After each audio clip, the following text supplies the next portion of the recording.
Башкирские каникулы – это настоящая зимняя сказка. Всем привет! Мы Альбина Касимханова и Дмитрий Каретко начинаем очередное свое путешествие. Сегодня мы на заснеженном северо-западе Башкортостана. Краснокамский район, Нефтекамск, Агидель. Обещаем вам много интересного. Напомним, каждый отправляется по своему маршруту. Желаем вам приятного просмотра. Поехали!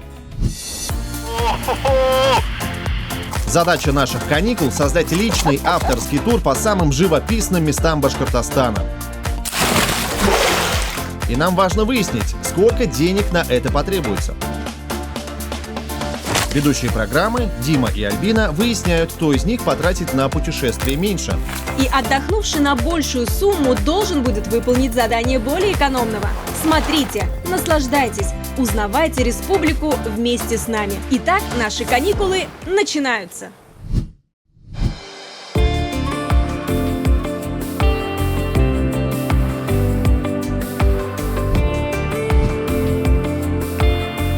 Обычное утро любого нормального нефтекамца начинается с несложных физических упражнений. Я для себя выбрал эту гигантскую лестницу, так сказать, кровь разогнать. Но мы-то знаем, друзья, что в Нефтекамске едва ли не самая знаменитая во всей республике Башкортостан тропа здоровья, где с самого раннего утра большое количество ценителей здорового образа жизни.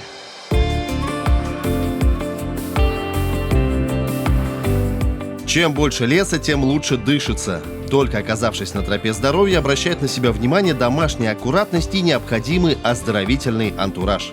И погода сегодня просто сказочная.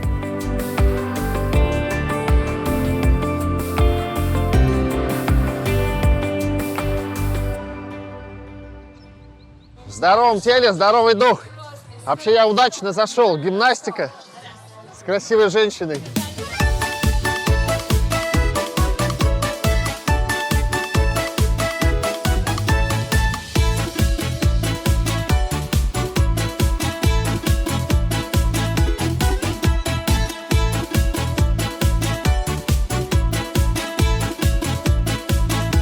Спорт в Нефтекамске действительно любят, причем занимаются все от мала до велика. Обратил внимание на группу спортсменок, которые в уютном кругу продолжили подготовку к марш-броску по тропе здоровья. Их выдают уверенный взгляд и твердость намерений.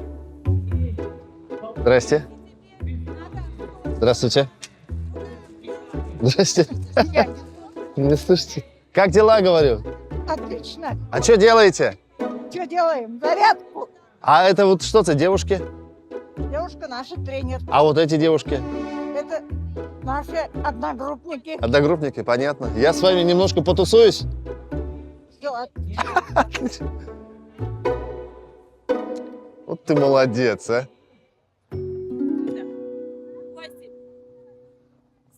Судя по всему, в Нефтекамске меня хотят изморить спортом. Уже вторая гимнастика. Но это такая более спокойная.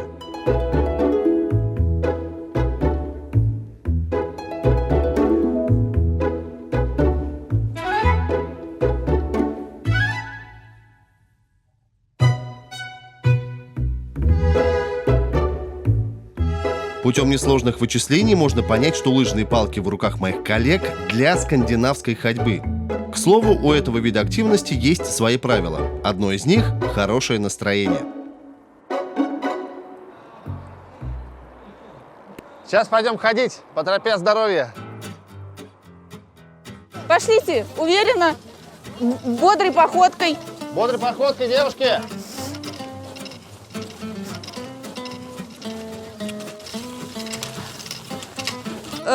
Надавливаем на нее, раскрываем. Слушай, ну это...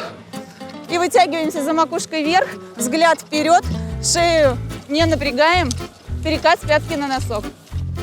А теперь о тропе здоровья. Без преувеличения уникальное место. Во-первых, волшебный хвойный лес. До тонкостей продуманная логистика и уйма развлечений. Во-вторых, она очень протяженная. Летом разведенные пешие и велосипедные дорожки, а что зимой, мы сейчас увидим.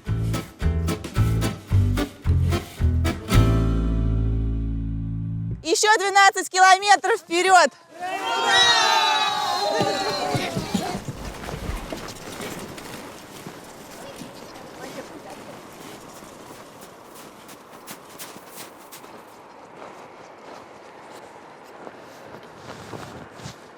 идти 12 километров.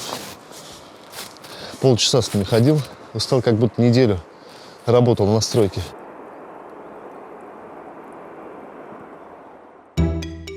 Продолжим получать удовольствие от знакомства с тропой здоровья. Места дивные, лес многовековой.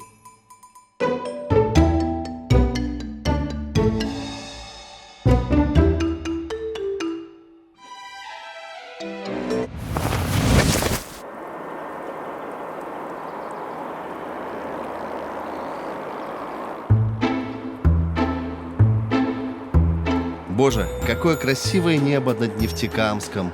И как традиционно неуклюж ваш покорный слуга. Веселая история, экран покажет. Как я не заметил, что здесь каток. И смотри, Альбин, тебе расскажешь.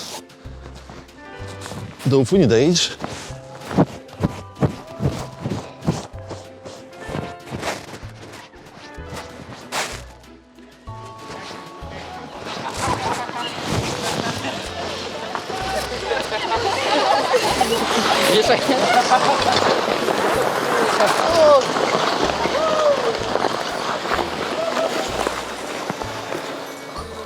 Обалдеть.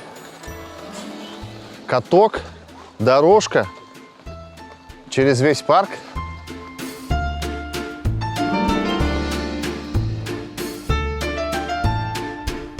По-белому завидуйте молодым людям и ждите летом.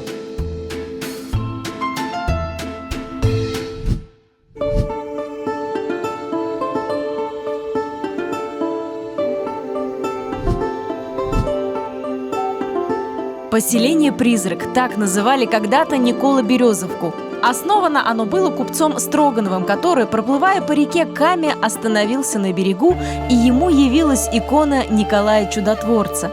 Вскоре здесь появился первый деревянный храм, а затем и село.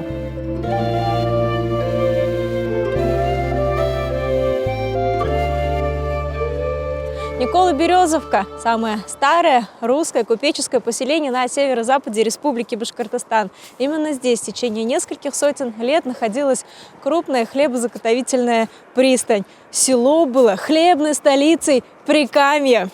А тогдашняя улица, главная улица поселения, называлась Купеческой и застраивалась купеческими домами. Поселок расположен на самой границе Башкортостана с Удмуртией. Село стало купеческим и развивалось стремительно. Зернохранилища, пекарни, маслобойки, торговые ряды. Соответственно, развивалась инфраструктура, и место стало весьма привлекательным. Сюда часто приезжали в гости личности, ставшие впоследствии историческими. Елена, расскажите, пожалуйста, что это за здание и какая у него история, какому купцу оно принадлежало? Здание принадлежало купцу Степану Никифоровичу Дедюхину. Он был церковным старостой нашего Троице-Никольского храма. После раскулачивания здесь было педучилище, потом детский дом. В этот детский дом приезжала Елизавета Федоровна Романова, которая посещала наше село 2 раза. И то есть она здесь играла с ребятишками. Здесь большой сад был яблоневый, тут очень красиво было. Здесь и сейчас очень красиво, несмотря на то, что многие здания в полуразрушенном состоянии. В настоящее время они законсервированы и постепенно оживают, получая новые смыслы для функционирования. Можно только фантазировать, какие разговоры слышали эти стены и от каких исторических событий пострадали потом. Прогуливаясь по Большой Купеческой, а ныне улице Ленина, понимаешь, что домов-то сохранилось очень много. Современные жильцы Николо-Березовки живут чуть дальше, а историческая часть стала местом притяжения туристов. Каждый год проводятся фольклорные фестивали, поэтому между Большой и Малой Купеческими улицами появилась событийная площадка. В советские годы жители Николо-Березовки начали массово переселять из-за угрозы затопления.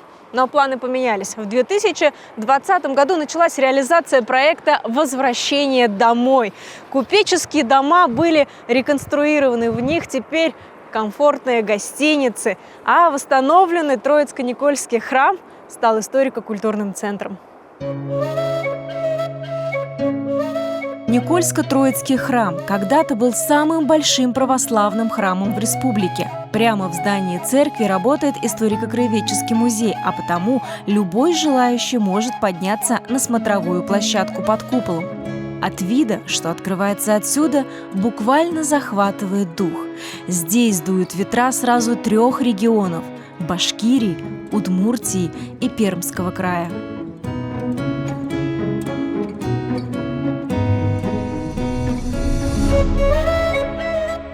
Когда здесь появился этот храм, то около храма стали селиться купцы. И поэтому этот храм стал купеческим, потому что купцы стали строить свои дома, свои амбары, мельницы, маслобойки. И вот таким образом возник здесь прекрасный купеческий поселок.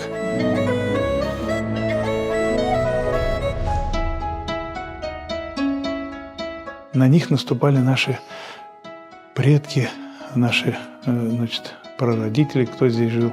Ну и возможно, что и царские особы, и княгиня Елизавета, возможно, наступала на какую-то из этих плиточек. Дата основания Никольско-Троицкого храма – 1550 год, считается и началом жизни села. По преданию, построить церковь на берегу повелел сам Иван Грозный. Здесь все дышит историей. Здесь каждый помнит события минувших лет. И место это весьма привлекательно для приезжих.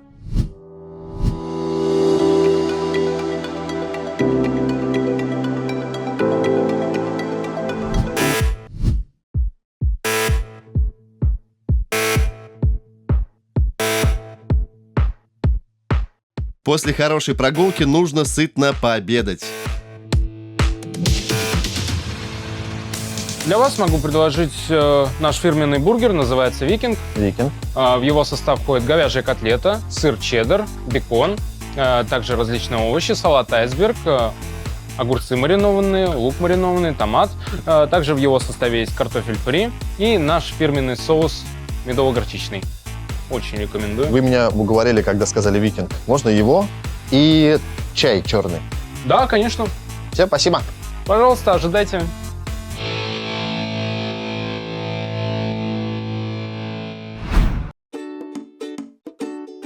Кто гуляет с бабушками по тропе здоровья, тот ест.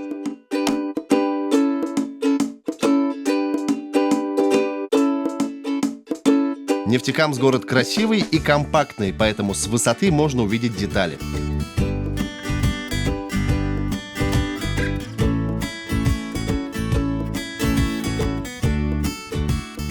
Но ты помнишь, как давно по весне мы на чертовом крутились колесе, колесе.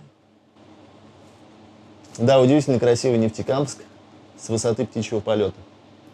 Сюда я забрался не просто так. Дело в том, что говорят, что Нефтекамск – это и город большого количества граффити. Некоторые из них можно увидеть отсюда. Вот мы сейчас на пике, колесо обозрения. Но когда мы спустимся, мы, разумеется, пойдем изучать все более детально.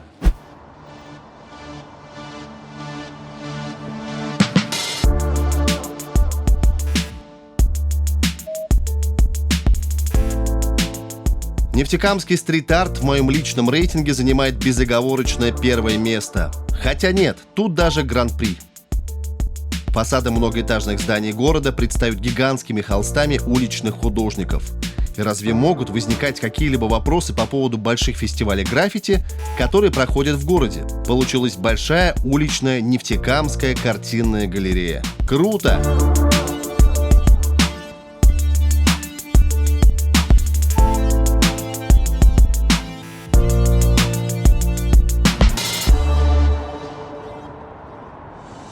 Удивительное дело, только к 7-му выпуску «Башкирских каникул» я решил полакомиться блюдами башкирской кухни. Запомните этот стол таким, потому что в ближайшее время он будет полон явств.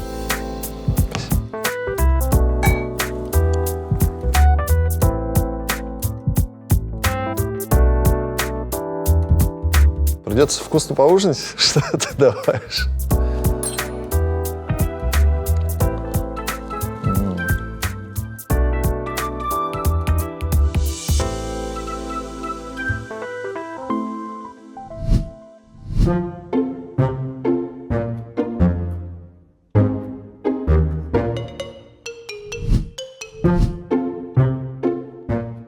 селе Никола-Березовка на центральной улице расположен весьма загадочный дом. Что это? Музей?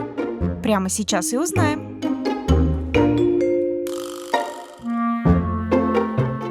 Здравствуйте! Здравствуйте, Мы вас Альберт. приветствуем на нашей земле Краснокамской. Вот это старое здание. Оно раньше это была деревня Пенза. Вот, последнее здание, которое осталось от Пензы, старинное. Глаза действительно разбегаются, а воображение выдает фрагменты из советских фильмов. Здесь все можно рассматривать вечно. Дефицитные в свое время телевизоры, долгожданные значки, графины, баяны, книги, игрушки, открытки. Все, что было в нашем добром прошлом.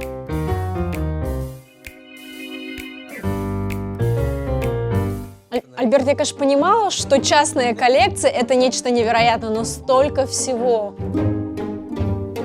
Ой, Новый пупсик, год. каждый советский ребенок.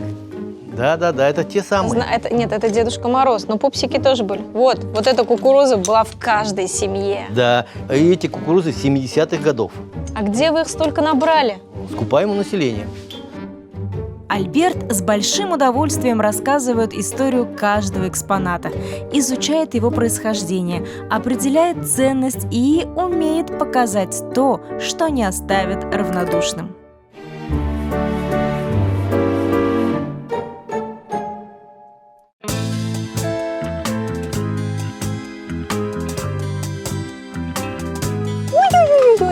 Бывает. Это вот как раз ненужные там пластинки, которые маленькие попали. Да. Вот, давайте вот. Они Смотрите, же- Альберт, я тут нашла Ильгама Шакирову, Да, и, наверное, пластинки. Фариду Кудашеву, потом нашла, сказки Чебурашки, Да. Юнона Авось. Скажите, вы их продаете? Продаем. Можно конечно. купить? Да, вот любые такие стоят по пластинки? 50 рублей. В хорошем состоянии 100 рублей. Класс.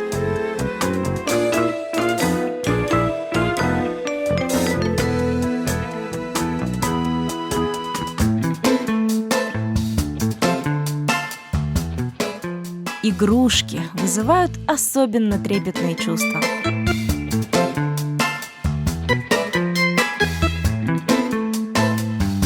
Вот это в Уфе. Мы купили на блошином рынке.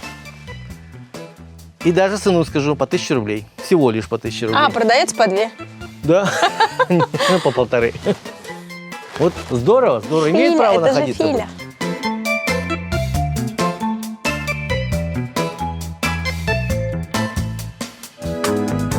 На блошинке у Альберта есть все, что так мило ностальгирующему сердцу. И показать каждый экспонат просто нереально. Альберт, у вас, конечно, тут можно проводить очень много времени, разглядеть все просто физически невозможно. Вот я выбрала несколько пластинок, Это очень и хорошо. без символа Нового года я тоже уйти не могу. Смотрите, что я нашла. Разрешите, я почитаю, Давайте. какого времени. Дедушка это, Мороз, минуточку. причем он не пластиковый, а из ваты, да, я так понимаю? Да, вата и папье-маше. Так, 77-й год, город Калинин. Ну, всего на 10 Первый лет. сорт. Первый сорт. На 10 лет меня старше, будем с ним встречать Новый год. Вот с наступающим Новым Хорошо годом. сохранился ты для своего возраста, учитывая, что не только борода из ваты.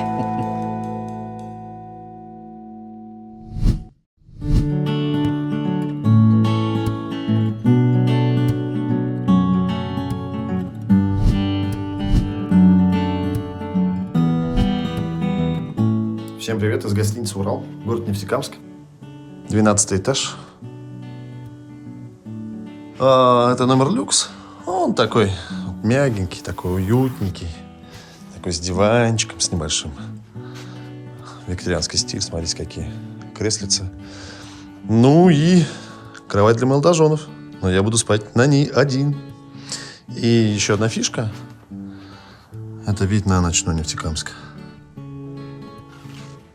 Простенько и со вкусом. Добрый вечер, уважаемые зрители! Мы начинаем трансляцию матча между местным Торосом и воронежским Бураном. Нас ожидает яркое хоккейное противостояние, где крайне сложно выделить явного фаворита. Спасибо большое. Приду. что делать мужчине в городе Нефтекамск. Ну, конечно же, пойти на хоккей, тем более, что в этом славном городе уже достаточно долгое время существует, причем успешно, замечательная хоккейная команда «Торос». 3 Кубка Братины. Главная награда высшей хоккейной лиги, ну, по крайней мере, когда-то. Вот этот кубок. И сегодня мой вечер пройдет под девизом матча хоккейный клуб «Торос», хоккейный клуб «Буран». И наши победят.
Слушайте, ребят, ну я, походу, зря пришел на хоккей сегодня. Не прошло и 10 минут. Проигрываем 0-2. Походу, нужно... А вы давайте, соберитесь, парни.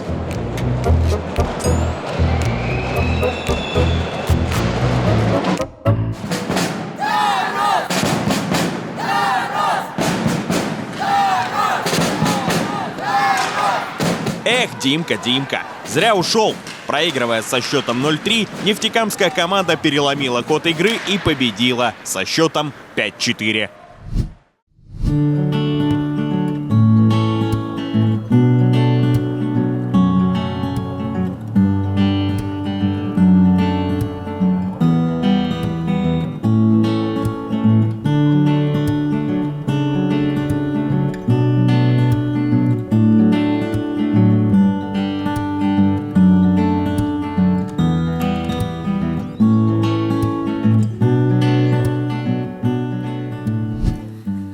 Сейчас покажу, где я решила остановиться. Это гостиница «Империал» и знакомство с номером.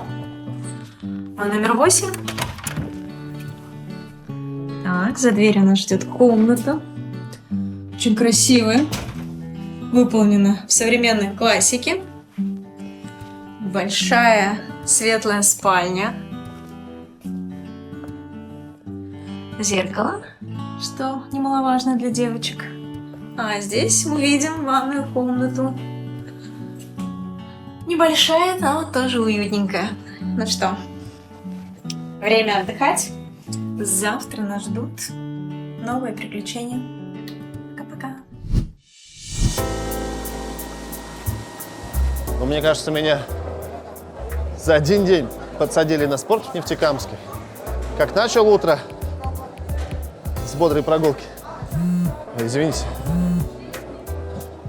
Дим, привет. Привет, Альбин. Ну как ты? Не замерзла? Ну, есть немного, но отогреваюсь воспоминаниями о прошедшем дне и фруктовым чаем. Ты как? Слушай, ты же знаешь, я парень простой. Отдыхать так на 100%. Ты, кстати, в Каме не купалась? Ой, нет, не сезон же. Хотя, надо подумать. Ну, молодец. Давай. Добрых снов. И тебе, нефтекамец. Скорости добавим?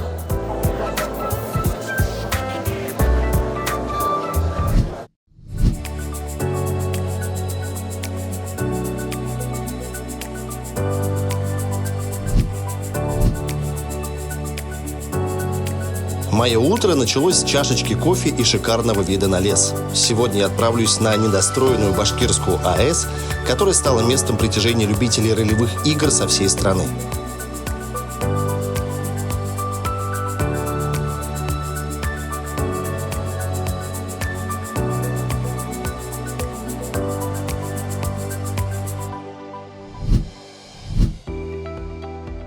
Это парк Волны Агидели, северо-запад Республики Башкортостан, город Агидель.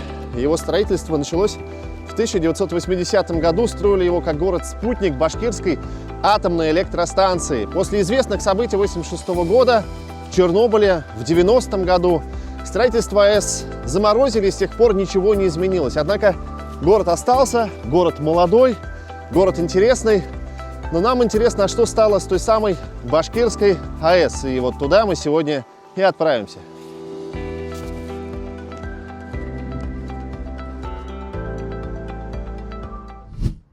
Башкирская АЭС. Огромные площади так и недостроенного атомного гиганта. Но есть люди, которые нашли ему применение.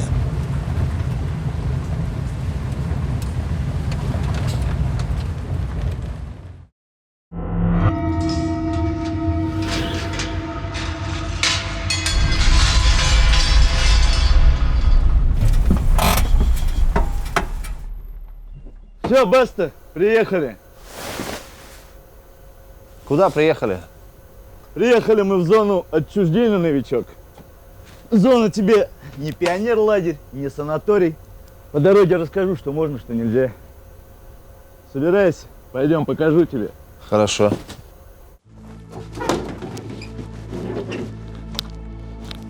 Будь осторожен, ходи за мной след в след. Это сложно. Ну вот, новичок, смотри, если такое увидишь, то советую тебе бежать. Это кровосос, здесь явление нередкое. Вообще встречаются разные твари. Ну, в общем, пойдем, покажу. Пойдем.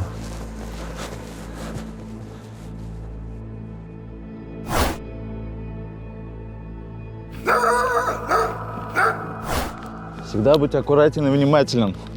Смотри по сторонам. Зона ошибок не прощает. Я люблю ошибаться. Ошибаться — это мое. Нам с тобой найти хабарчику. Хабар? Хабар, да. Хабар в зоне самое ценное.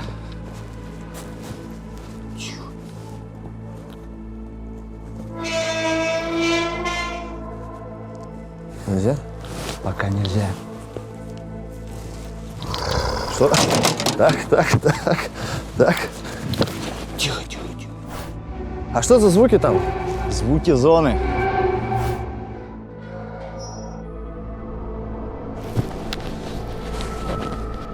Здесь особо внимательным нужно быть.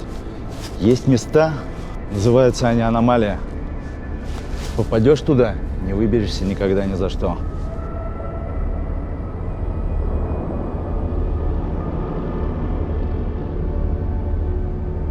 Сталкер, я ничего не понимаю. Мы ищем артефакты?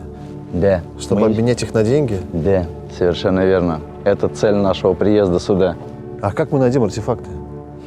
Доверься моему опыту и нюху. Выбора нет.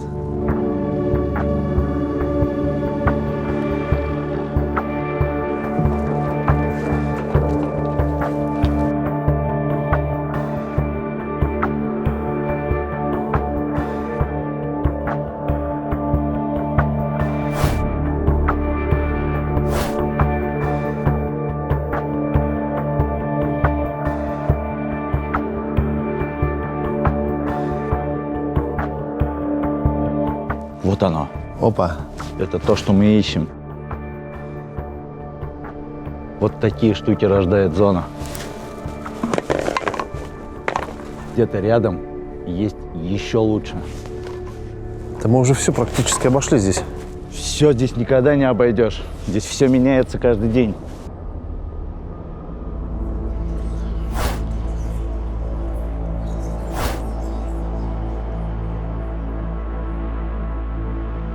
Но мне кажется, где-то внизу подсказывает мне что-то внутри. Но здесь проверить тоже надо было.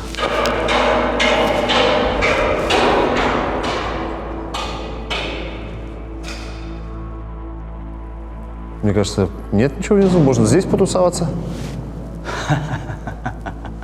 Сталкер. Нет, пойдем вниз. Ну,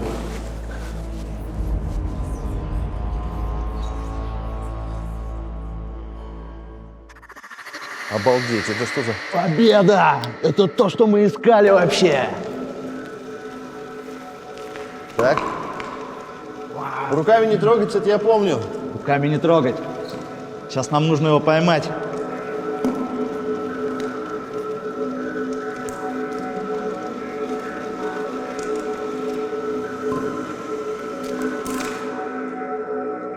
Иди сюда, родной.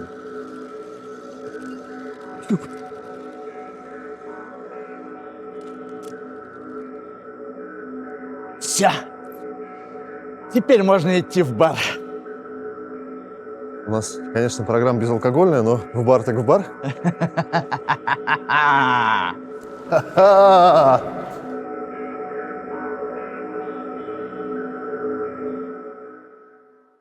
О, привет, мой дорогой бармен. Здравствуй, сталкер. Смотрю, с новичком пришел. Да, напросился тут один. Но мы прям сегодня с хорошим уловом. Я тоже помогал. Я понимаю, хвастайтесь. Хороший хабар. Очень хорошую прибыль поднимет. В общем так, сталкеры. Я с вами в благородство играть не буду. Валить вам надо отсюда. Почему? Почему? Ребят, каникулы заканчиваются. Альбина-то ждет. Кстати, да. Спасибо, сталкер. Спасибо, бармен. Поехал я к себе, домой. Удачи вам, ребята. Давай. Давай, пока.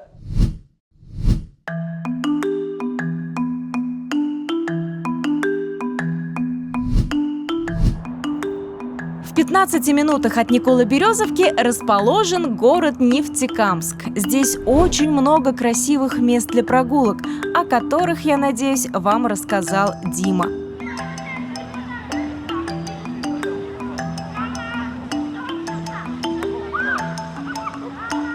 Я посижу, полюбуюсь детками, катающимися с горок. Или не только детками. Боже, что это за перформанс? Средь бела дня, по белому снегу. То за железные люди живут в этом городе?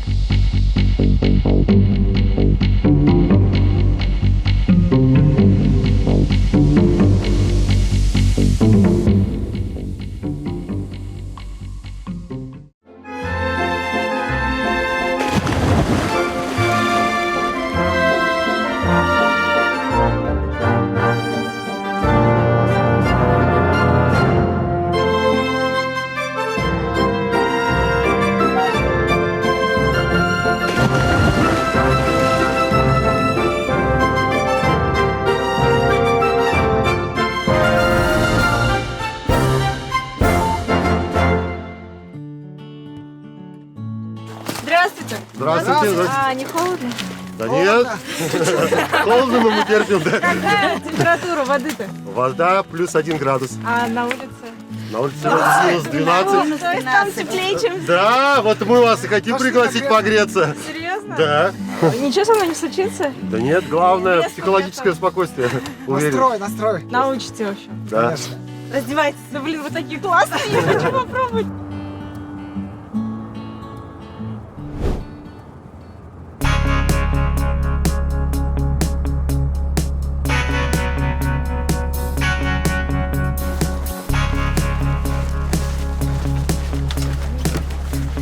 Вы готовы? Да. Как сказать готовы-то? Как же вам скажешь нет? Грейте мочу, отсюда еще. В солнце. Спасибо. Давайте вы вперед, я хоть сильно выделяться буду.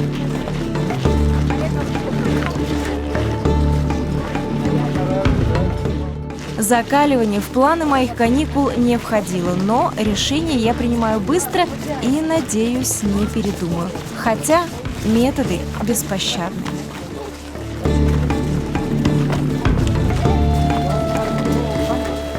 Это самые важные органы твоего организма, там мозг, сердце, легкие почки, а как бы конечности это не такой приоритет для организма. Пальцы могут и отвалиться. Да.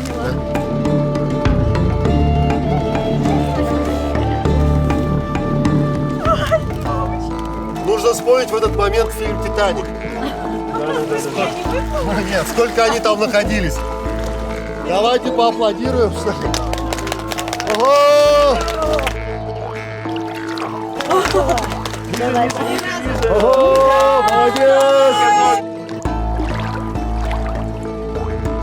Ого!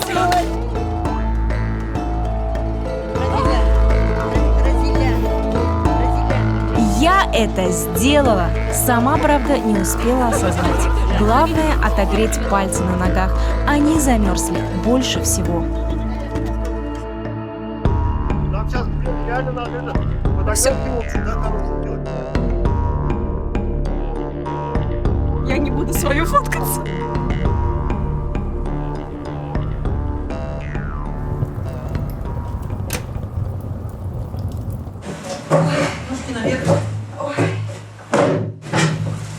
Давайте еще поддадим.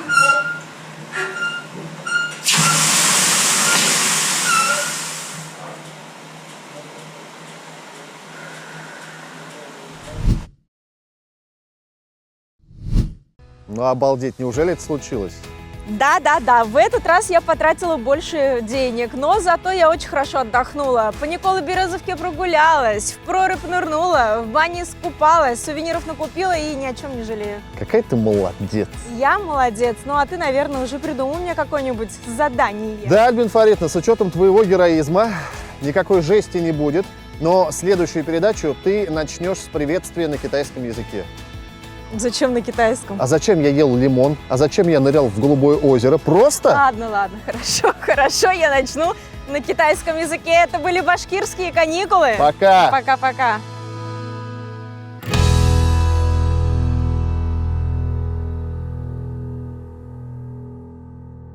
Нида, чема, чема, чема. Дяхао, дадяхао. Дальше. Ма.